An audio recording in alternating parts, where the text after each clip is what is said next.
अक्सर लोगों से ताल्लुक बन जाता है, फिर वो आपकी बहुत सारी बातें जानते होते हैं, बहुत सारे मामलात होते हैं, खाना पीना उठना गट्ठा।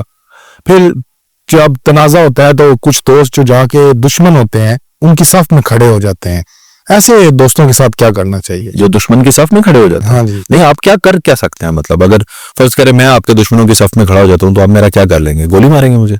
उसे माफ कर देना चाहिए, उसको याद रखना चाहिए या उसे इग्नोर कर देना चाहिए। बहुत सारे रास्ते होते हैं भाई, उसको तुम देना चाहिए। ना ना ना ना, तुमने तनाने वाली जो है वो पॉलिसी में मैं कभी बिलीव नहीं करता, ना ही आप इस तरह की बातें किया करें और सोचा करें।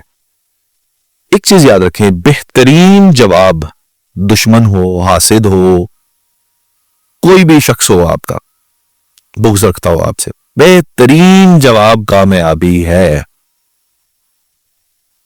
बेहतरीन जवाब कामयाबी है।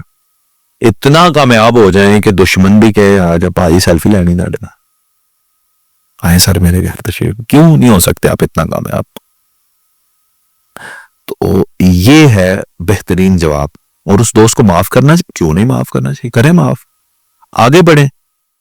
बाज़ औक़ात लोगों को ख्वाहिश होती है कि उन्होंने एक्सप्लोर करना होता है। आपको तो एक्सप्लोर कर लिया ना उसने, अच्छे वक्त में भी आजमा लिया, बुरे में भी आजमा लिया। अब वो आजमाना चाहता है आपके दुश्मनों को, तो आजमाने में जो आपके दुश्मन है किसी वजह से ही है, उसको भी पता चल जाएगा। तो कल का भूला जो है वो लौट कर आ जाए तो उसे भूला नहीं कहते, कोई बात।